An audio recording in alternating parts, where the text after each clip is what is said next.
masalah kemiskinan dan juga ada masalah-masalah lain yang memang pemerintah akhirnya berkesimpulan bahwa kita nggak bisa lagi bergerak satu persatu gitu ya, atau secara terpisah. Oleh karena itu Bapak-Bapak Ibu sekalian, dana desa ini sekarang jadi instrumen juga yang digunakan oleh pemerintah untuk menangani berbagai macam masalah tadi gitu ya.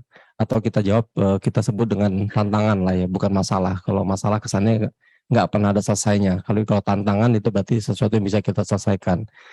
Nah, Bapak-Bapak, Ibu-Ibu sekalian, kemarin di tahun 2022 ini kita sudah menyepakati ya bahwa APBN 2023 termasuk dalamnya adalah transfer ke daerah. Di dalamnya itu ada dana desa. Pemerintah sudah sepakat bahwa dana desa di tahun 2023 itu adalah sebesar 70 triliun. Ini sudah menjadi ketetapan, tinggal nanti bagaimana kita bisa mendistribusikannya. Nah, sedikit saja mungkin saya ingin mengulas mengenai bagaimana perkembangan dana desa selama ini, Bapak Ibu. Jadi kalau kita lihat memang dana desa yang kita berikan sejak tahun 2015, ini berarti sekarang sudah masuk tahun ke-8 ya Bapak Ibu sekalian ya. Kan 15 sampai 2023 ya. Artinya kalau anak-anak usianya berarti sudah mulai masuk SD ya. Bentar lagi remaja gitu ya. Remaja kalau itu dewasa nanti mulai uzur. Nah, mudah-mudahan semakin bertambah usianya atau semakin besar dana yang kita berikan, yang kita alokasikan kepada desa, ini bisa memberikan kontribusi yang lebih besar lagi kepada pembangunan dan juga untuk perekonomian, terutama di wilayah perdesaan. Nah, Bapak-Bapak, Ibu-Ibu sekalian, kalau kita lihat dari sisi bagaimana atau besaran dari alokasi dana desa itu sendiri, di awal pertama kita memberikan dana desa, itu rata-rata per desa itu hanya sekitar 250-an juta ya. Sekarang kalau kita lihat rata-rata per desa itu sudah mencapai 900. Bahkan di tahun 2020 kemarin sebelum adanya penyesuaian, kita sudah bisa memberikan dana desa itu rata-rata itu hampir 1 miliar per desa. Nah, ini merupakan salah satu semangat ya yang terus dicanangkan oleh Bapak Presiden dan juga pimpinan-pimpinan kita, Bapak Ibu Menteri, bahwa dana desa itu memang diarahkan untuk bisa memberikan stimulus bagi desa dalam rangka untuk mengembangkan dan juga untuk memberikan pertumbuhan di ekonomi di wilayah perdesaan. Nah, kemudian yang selanjutnya, kalau kita bandingkan dengan tahun 2023, memang alokasi atau anggaran dana desa itu mengalami sedikit penurunan ya kalau kita bandingkan tahun 2020. Tapi kalau kita bandingkan dengan tahun 2022, ini sebenarnya ada peningkatan walaupun tidak terlalu signifikan lah ya, karena 2 triliun itu hanya kalau kita bagi atau kita berikan kepada 74.960-an desa, itu tentunya jumlahnya tidak terlalu besar. Tapi paling tidak yang perlu kita lihat adalah semangat atau willingness dari pemerintah untuk tetap memberikan dana desa sebagai salah satu sumber pendanaan bagi desa, ini terus kita tingkatkan atau kita tambah. Mudah-mudahan ke depan tentunya dana desa ini bisa kita terus tingkatkan sehingga nanti peranannya bisa semakin besar untuk membantu atau memberikan ruang fiskal yang lebih luas kepada desa. Selanjutnya, next. Ini sedikit saja, mungkin kalau kita lihat Bapak-Bapak Ibu semua mungkin sudah mengetahui ya, terutama Bu Hindun ini ya kalau kita lihat. Jadi setidaknya kalau di masa pandemi ini ada satu tantangan yang paling besar yang dihadapi oleh negara kita. Mungkin juga bukan hanya negara Indonesia, tapi seluruh negara yang menghadapi pandemi COVID itu mengalami hal yang sama ya. Jadi aspek kemiskinan atau angka kemiskinan itu adalah salah satu dampak yang paling terasa, ya, yang paling nyata yang kita lihat ketika terjadinya ada pandemi COVID-19. Nah, tapi kita bisa berbangga sedikit Bapak Ibu sekalian karena kalau kita bandingkan ya angka kemiskinan di perdesaan dengan angka kemiskinan di wilayah perkotaan, itu ternyata di wilayah perdesaan itu pertumbuhan penurunannya itu jauh lebih baik atau lebih tinggi dibandingkan dengan penurunan angka kemiskinan di wilayah perkotaan. Ya, saya nggak mengatakan bahwa itu semua dipengaruhi oleh dana desa, tetapi paling tidak apa yang sudah kita arahkan, ya, dalam rangka untuk mengoptimalkan dan mengefisienkan penggunaan dana desa, itu ternyata memang memberikan dampak yang positif terhadap penurunan angka kemiskinan. Nah, kita lihat sekarang bahwa walaupun angka kemiskinan di desa itu masih lebih tinggi dibandingkan di perkotaan, tetapi dari sisi angka penurunannya, angka kemiskinan di pedesaan itu jauh atau lebih rendah dibandingkan dengan angka kemiskinan di perkotaan. Nah, ini yang tentunya memberikan harapan bagi kita semua, Bapak Ibu sekalian, bahwa ke depan tentunya dana desa tetap kita arahkan bagaimana supaya itu bisa berperan untuk menurunkan angka kemiskinan. Kemudian ditambah lagi tantangan yang selanjutnya adalah Presiden sudah mencanangkan mengenai penanganan kemiskinan ekstrim. Ini juga tentunya perlu kita jawab juga karena beliau sudah menerbitkan Inpres ya, yang ditujukan kepada seluruh kementerian, tidak hanya di Kementerian Keuangan, termasuk Kementerian Desa, Kementerian Dalam Negeri, bahkan di beberapa kementerian yang lain. Tentunya Bappenas juga di dalamnya ikut juga mendapatkan instruksi ya dari Pak Presiden dan Bapak Wakil Presiden. Nah, tentunya ini yang menjadi dasar Bapak Ibu sekalian nanti ke depan bagaimana kita bisa menggunakan dana desa ini untuk instrumen penurunan angka kemiskinan tadi, terutama angka kemiskinan ekstrim. Nah, kemudian kita lihat satu hal lain ya, mungkin di sini adalah bagaimana peranan dana desa terhadap kemajuan desa.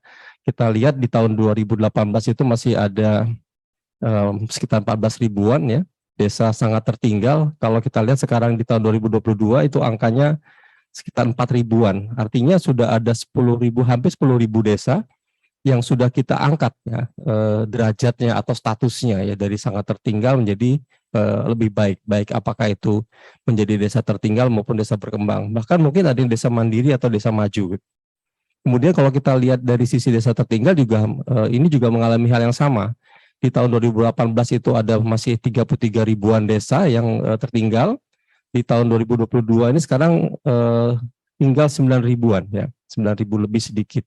Nah, ini juga menunjukkan bahwa kita melalui pemerintah ya, pemerintah pusat baik itu di Kementerian Desa, Kementerian Dalam Negeri, Kementerian Keuangan, bahkan di kementerian lembaga lainnya itu sudah memberikan arah kebijakan yang menurut hemat kami cukup tepat ya untuk bagaimana kita bisa mengangkat status desa-desa yang ada di wilayah Indonesia.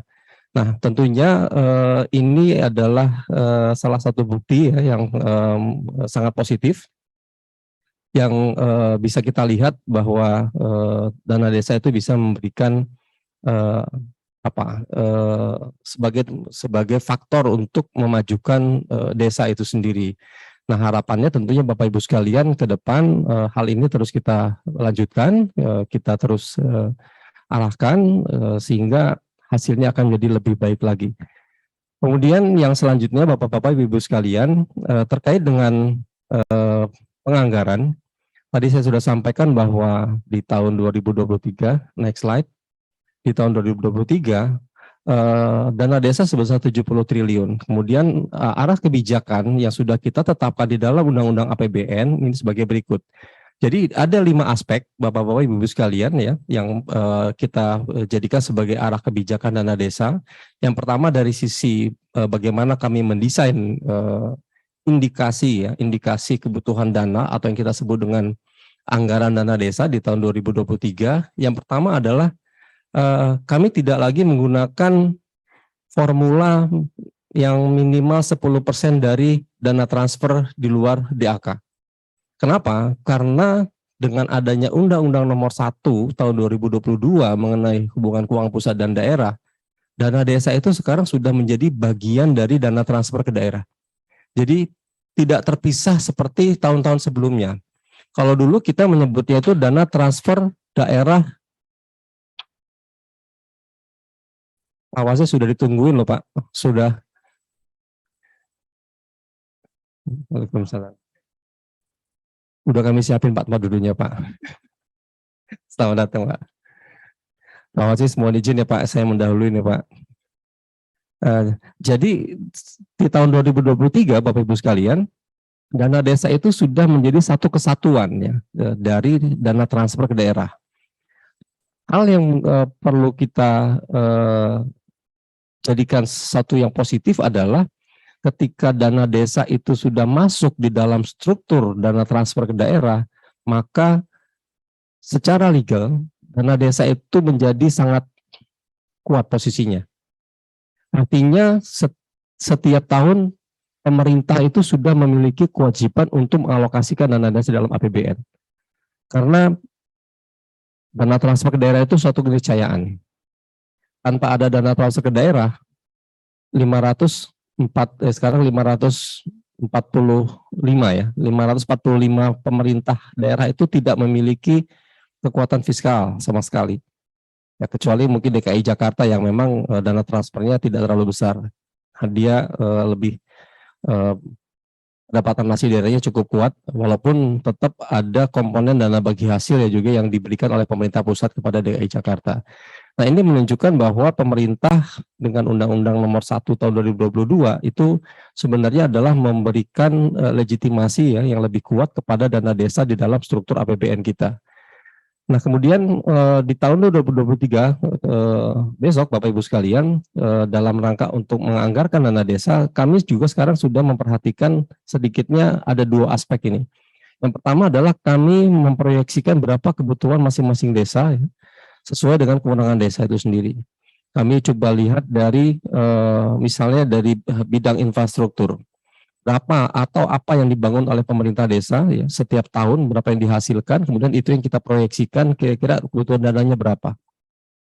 Kemudian juga kewenangan-kewenangan yang lainnya. Nah, kedua adalah performance base ya. Jadi kita ketika menganggarkan dana desa di dalam dalam RAPBN itu kita melihat performance base dalam melaksanakan pengelolaan dana desa itu sendiri, dan juga dukungan desa dalam mensinergikan penggunaan dana desa sesuai dengan kebijakan dan prioritas nasional. Jadi apa yang menjadi prioritas nasional, kemudian apa yang dilakukan oleh desa, itulah menjadi salah satu dasar yang kami jadikan untuk menghitung berapa besaran anggaran dana desa di tahun anggaran berikutnya. Nah, dua hal ini Bapak Ibu sekalian yang menggantikan ketentuan di dalam Undang-Undang 6 yang menyatakan bahwa dana desa itu minimal 10% dari dana transfer ke daerah di luar DAK. Sebenarnya sama ya, karena bagaimanapun juga tetap menjadi kata kunci di dalam setiap penganggaran adalah kemampuan keuangan negara. Tidak hanya dana desa ya, termasuk juga untuk program-program prioritas nasional lainnya juga sama. Kementerian lembaga juga demikian. Nanti mungkin Bu Hindun bisa lebih banyak cerita bagaimana kita mendesain satu rencana kebijakan atau rencana kerja pemerintah gitu ya. Nah, kemudian yang kedua adalah dari sisi pengalokasian Bapak Ibu sekalian. Untuk pengalokasian dana desa di tahun 2023, pada prinsipnya kami masih menggunakan pola yang lama, tetapi kita mengembangkan dengan ada satu pola yang kita sebut dengan penganggaran pada tahun anggaran berjalan. Jadi di tahun 2023 besok, dana desa itu pengalokasiannya akan menjadi dua tahap atau dua fase ya. Yang pertama adalah kami akan menghitung di tahun anggaran sebelumnya dana desa, sebagian dari dana desa itu berdasarkan formula. Formulanya sama seperti yang sebelumnya, ada alokasi dasar, alokasi formula, alokasi afirmasi, dan juga alokasi kinerja. Nah, kemudian sisanya itu nanti akan kami hitung atau kami bagikan kepada desa itu di tahun anggaran berjalan. Tentunya nanti akan ada kriteria-kriteria tertentu yang akan digunakan sebagai tools atau indikator untuk menentukan berapa yang akan kita berikan kepada desa-desa tersebut. Nah, kita masuk ke dalam sisi formulasi pengalokasian dana desa Bapak Ibu sekalian. Jadi di tahun 2023, saya sampaikan bahwa ada 70 triliun yang dianggarkan kepada 74.954 desa. Nah, tentunya teman-teman Bapak Ibu sekalian mungkin lihat angkanya kok 74.954 gitu ya. Bu Yayu udah gini-gini kan, Pak. Bu Yayu bingung juga nih. Nah, gini Bapak Ibu sekalian, kenapa angka di jumlah desanya 74.954 desa? Karena berdasarkan data dan berdasarkan laporan yang disampaikan oleh Bupati Wali Kota kepada kami dan juga atas rekomendasi dari Badan Pemeriksa Keuangan Republik Indonesia BPKRI, bahwa ada beberapa desa yang sebenarnya secara faktual itu sudah nggak ada. Tapi dia secara de jure atau secara legal dia ada. Jadi ada desa-desa yang misalnya seperti di Kabupaten Sidoarjo. Desanya itu ada, secara de jure-nya ada. Jadi di dalam Kepmendagri maupun dalam Permendagri, desa itu ada, memiliki kode desa. Tetapi kalau kita lihat faktanya, desa itu sebenarnya sudah nggak ada. Sudah tenggelam. Ada juga desa yang sampai saat ini, Bapak Ibu sekalian, itu menolak dana desa. Sama sekali nggak mau menerima dana desa, karena desa yang bersangkutan tidak mau repot atau tidak mau ngurusin masalah-masalah laporan-laporan dan sebagainya. Mereka lebih mengutamakan kearifan lokal. Nah, desa-desa seperti ini, Bapak Ibu sekalian, inilah yang dipandang oleh BPKRI bahwa desa tersebut sebaiknya tidak diberikan lagi dana desanya. Ada juga desa yang sudah 4 tahun, Bapak Ibu sekalian, dana desanya itu nggak pernah cair, nggak pernah disalurkan. Nah, sehingga atas identifikasi tadi, Bapak Ibu sekalian, kami sudah melakukan pertemuan dengan Kementerian Dalam Negeri, dengan Dijen Bina Pemda dan juga Dijen Bina Atwil, untuk memutuskan bahwa 7 desa tersebut memang tidak kita alokasikan lagi dana desanya. Dan ini kami muat di dalam berita acara. Nah, Bapak Ibu sekalian, dari 70 triliun tadi, kami sudah membagikan kepada 74.954 desa ini sebesar 68 triliun. Menggunakan formula. Formulanya ada alokasi dasar. Alokasi dasarnya adalah alokasi yang kita bagikan kepada seluruh desa, ya, berdasarkan klaster jumlah penduduk. Jadi gambarnya ada begini. Di Indonesia, kita punya 74.954 desa, itu jumlah penduduknya bervariasi. Ada desa yang jumlah penduduknya hanya puluhan jiwa, ada yang puluhan ribu jiwa. Nah, ini yang Bapak Ibu sekalian yang menjadi inspirasi kami untuk membuatnya menjadi klaster. Ya, kita klaster desa-desa tersebut menjadi 7 klaster berdasarkan jumlah penduduk. Masing-masing klaster itu kita tentukan berapa alokasi dasarnya. Nah, kemudian yang kedua adalah alokasi afirmasi. Alokasi afirmasi ini masih sama seperti tahun-tahun sebelumnya, Bapak Ibu sekalian. Ya, alokasi ini kita berikan kepada desa tertinggal dan desa sangat tertinggal yang memiliki jumlah penduduk miskin terbanyak. Jumlah penduduk miskin terbanyak. Jadi seluruh desa tertinggal, desa sangat tertinggal berdasarkan jumlah penduduknya kami kelompokkan. Kemudian pengelompokan itu berdasarkan desil. Kami ambil desa yang akan menerima AA itu adalah desa tertinggal, desa sangat tertinggal yang berada pada desil 5-10. Sehingga kalau kita bandingkan dengan tahun 2022, jumlah penerima AA itu akan menjadi lebih banyak desanya. Ya. Tetapi konsekuensinya kita nominalnya atau besaran AA-nya itu kita turunkan. Ini menjadi salah satu jawaban kami ya terhadap beberapa pernyataan ya baik dari teman-teman Kemendagri maupun Kemendes mengenai bahwa afirmasi itu jangan sampai membuat desa tertinggal, desa sangat tertinggal menjadi nyaman dengan posisinya, menjadi demotivasi bagi mereka ya. Karena dulu Bapak Ibu sekalian, kalau kita lihat alokasi afirmasi itu besarannya itu bahkan pernah lebih besar dibandingkan dengan alokasi kinerja. Nah, ini sekarang kita balik. Di tahun 2023, desanya kita perbanyak penerimanya, desa yang berada di desil 5-10, kemudian besaran alokasi afirmasinya, baik untuk desa tertinggal maupun desa sangat tertinggal, itu kita turunkan lebih rendah dibandingkan dengan alokasi kinerja. Nah, harapannya tetap bisa kita membantu desa di dalam rangka untuk mengurangi angka kemiskinannya. Di samping itu kita juga tidak menginginkan alokasi afirmasi itu menjadi semacam reward bagi desa tertinggal dan desa sangat tertinggal. Itulah desain yang kami lakukan untuk alokasi afirmasi Bapak Ibu. Nah, kemudian yang ketiga adalah alokasi kinerja. Alokasi kinerja ini kita bagikan kepada desa yang memiliki kinerja terbaik. Nanti bagaimana kita menghitung atau melihat kinerja terbaik itu nanti kami jelaskan di slide selanjutnya. Nah, kemudian yang keempat adalah alokasi formula.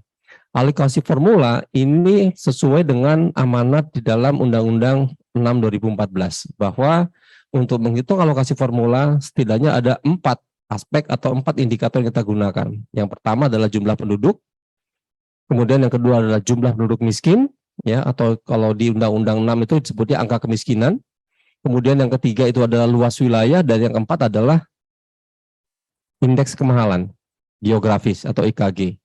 Nah, Dari formula ini Bapak Ibu sekalian, masing-masing indikator kita berikan bobot. Untuk jumlah penduduk kita beri bobot 40, jumlah penduduk miskin itu 10%, kemudian untuk luas wilayah 10 dan IKG-nya 40%. Itu adalah bobot masing-masing indikator yang ada di dalam alokasi formula. Sehingga Bapak Ibu sekalian, untuk alokasi formula, desa-desa ini tentunya mendapatkan alokasi formula menjadi berbeda-beda. Karena dia akan dipengaruhi oleh 4 indikator tadi. Nah kemudian untuk yang 2 triliun sisanya, ini akan kami hitung atau kami alokasikan nanti di tahun anggaran berjalan. Kami merencanakan itu bisa kita bagikan sebelum atau di akhir semester 1 Bapak Ibu sekalian. Harapannya supaya ini bisa dijadikan sebagai tambahan ya, bagi desa dalam rangka untuk bisa melaksanakan program kegiatan yang sudah diprioritaskan di dalam APBDes di tahun anggaran berjalan. Apa yang menjadi indikator kami untuk membagikan itu nanti adalah ada beberapa hal ya. Setidaknya yang kami lihat itu adalah bagaimana kinerja desa di dalam rangka untuk melaksanakan program pemerintah di tahun anggaran berjalan. Kita mau lihat dari sisi perencanaannya. Kemudian yang kedua, baik secepat apa mereka mempersiapkan perencanaannya, baik itu dari APBDes-nya, kemudian juga dari penyerapan dana desanya, dan lain sebagainya. Ada beberapa hal lain mungkin nanti yang perlu kami diskusikan juga dengan teman-teman ya, dengan Kementerian Dalam Negeri dan juga Kementerian Desa, mungkin juga dengan BPKP Pak Wasis, untuk kita bisa menentukan apalagi nanti yang kita jadikan indikator untuk penghitungan untuk kriteria untuk pengalokasian di tahun anggaran berjalan tadi. Nominalnya 2 triliun. Ya tentunya harapan kami dengan adanya alokasi yang dilakukan di tahun anggaran berjalan ini akan memicu desa untuk berlomba memperbaiki kinerjanya sehingga desa-desa itu nanti bisa mendapatkan tambahan dana desa yang dari yang 2 triliun tadi. Yang selanjutnya, Bu Moderator, saya dikasih waktu berapa lama? 30 menit. Masih 10 menit lagi. Terima kasih Bu Yayu. Nah kemudian yang selanjutnya saya ingin sedikit memberikan gambaran kepada Bapak Ibu sekalian bagaimana kebijakan alokasi untuk alokasi kinerja yang kita lakukan di tahun 2023. Ini sebenarnya konsepnya sudah kami laksanakan di tahun 2022 ini Bapak Ibu sekalian, tetapi kita melakukan penyempurnaan lah ya atau adjustment terhadap bagaimana penilaian kinerja desa untuk alokasi kinerja ini. Jadi alokasi kinerja ini bobotnya di dalam atau porsinya di dalam dana desa itu adalah 4%.